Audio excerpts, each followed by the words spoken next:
Salut tout le monde, aujourd'hui on se retrouve pour une nouvelle vidéo. On est en compagnie de monsieur Trafisan, Trafalgar. Monsieur Boumé, Sama Senpai. Aujourd'hui on va se retrouver les gars pour une nouvelle vidéo tuto et on va apprendre aujourd'hui comment éliminer n'importe quel défenseur sans même toucher le ballon. Vous allez voir, c'est super simple, on a deux gestes. Tu vas être le cobaye comme d'habitude. La dernière fois je me suis mangé les petits ponts. Donc là tu vas te manger le geste. Voilà, on part sur ça les gars, let's go. Ok, on va commencer par le premier geste. Il est super simple. Vous allez voir les deux gestes qu'on va voir aujourd'hui, ils sont super simples. Celui-là, lorsque vous allez recevoir une passe et que votre adversaire se trouve dans votre dos, vous allez pouvoir laisser la balle passer entre vos jambes et potentiellement entre les jambes de l'adversaire, mais ça peut être aussi à côté de l'adversaire et le contourner directement. Par exemple, je reçois une passe, hop, et j'y vais. Bon, vous l'aurez compris, le principe de ce geste, c'est de pouvoir mettre dans le vent l'adversaire. Ce que vous allez faire, c'est que lorsque vous êtes sur le point de recevoir une passe, déjà vous faites un appel vers le porteur de ballon. Donc vous allez partir, le défenseur va vous suivre. Et au moment où il fait la passe, le défenseur, lui, il va soit croire que vous allez contrôler sur place, il va rester sur ses appuis. Il va soit croire que vous partez sur un contrôle orienté et il va essayer de vous suivre. Donc ça veut dire qu'à aucun moment, il va avoir l'idée de fermer ses jambes. Il va être en position de solidité et de déplacement. Ce que je vous conseille, c'est vraiment de feinter le contrôle orienté. Pourquoi? Parce qu'il va penser que vous allez partir, il va vous suivre sur le côté et la balle, vous allez laisser passer entre les jambes et c'est à ce moment-là que la différence va se faire.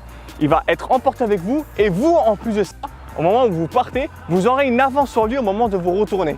Et là, c'est impossible qu'il se retourne plus vite que vous et c'est impossible qu'il vous rattrape, sauf s'il fait une faute. Le point qu'il faut à tout prix retenir et avoir en tête lorsque vous voulez effectuer ce geste, c'est le positionnement du défenseur et le positionnement des autres défenseurs. Il vous faut absolument un certain espace qui se trouve derrière lui. Parce que s'il y a des défenseurs juste derrière, le temps que la balle passe, que vous retournez, que vous la récupérez, ça va être facilement récupérable par le défenseur derrière. Donc faites vraiment en sorte qu'il y ait un espace libre. Ce geste, éventuellement, vous pouvez également utiliser pour, on va dire, feinter un contrôle, mais faire en sorte une passe fantôme. En quelque sorte, on appelle ça une passe fantôme. C'est-à-dire que la balle vient vers vous, le défenseur vient sur vous, vous laissez passer la balle pour quelqu'un qui se trouve juste derrière. Ça va vous permettre de créer un espace, de créer un décalage. Donc ça, vraiment, vous pouvez le faire à n'importe quel moment sur n'importe quelle action. Donc ça peut être une feinte de passe, ça peut être une feinte de tir, c'est-à-dire que vous arrivez, faites comme si vous tirez, mais vous laissez la balle passer pour apporter quelque chose derrière vous, ou ça peut être une feinte de contrôle comme je viens de vous le montrer.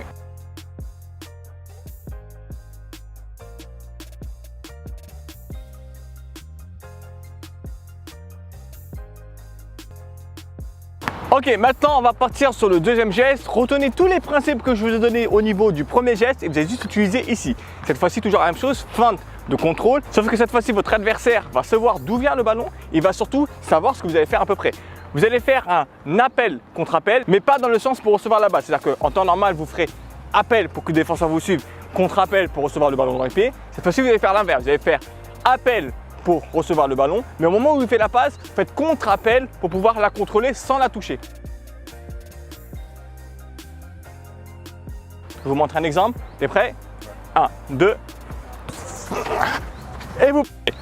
Le but du jeu, ce sera vraiment de ramener votre adversaire vers votre partenaire et ensuite partir sans même toucher la balle. Parce que éventuellement, imaginons qu'il vous suive sur l'appel contre appel. Donc ça veut dire que Trafic essaie de me suivre. Imaginons que je fais appel contre appel et qu'il me suive.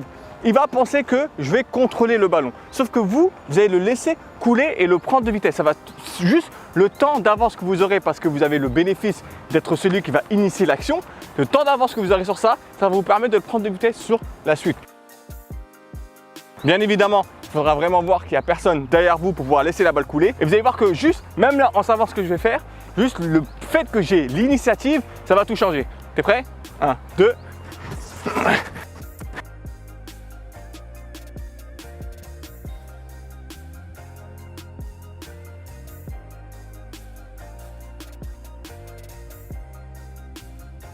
Ouais les gars, c'est la fin de cette vidéo, j'espère qu'elle vous aura plu, surtout ces deux gestes, comme je vous l'ai dit tout à l'heure, ils sont super simples à effectuer. Il faut juste se rappeler de les faire, il faut sentir le moment, il faut prendre l'information de autour de soi et une fois que tu le places, voilà, ça fait du sale et ça peut faire même plus de sale qu'un petit virgule, qu'un petit pont. Parce que c'est un peu humiliant pour l'adversaire, t'as même pas touché la balle et tu l'as éliminé. Voilà. Nous on se retrouve la prochaine fois les gars pour une prochaine vidéo. N'oubliez pas, dans la description vous avez le lien Unisport, vous pouvez retrouver tous les équipements foot de l'histoire de la Terre, même ceux de avant l'existence du football. Vous pouvez aussi retrouver mon Trafi ici présent sur le site. Moi aussi, du coup, vous pouvez le retrouver sur le site internet. Et voilà, nous on se retrouve la prochaine fois pour une prochaine vidéo, les gars. Ciao!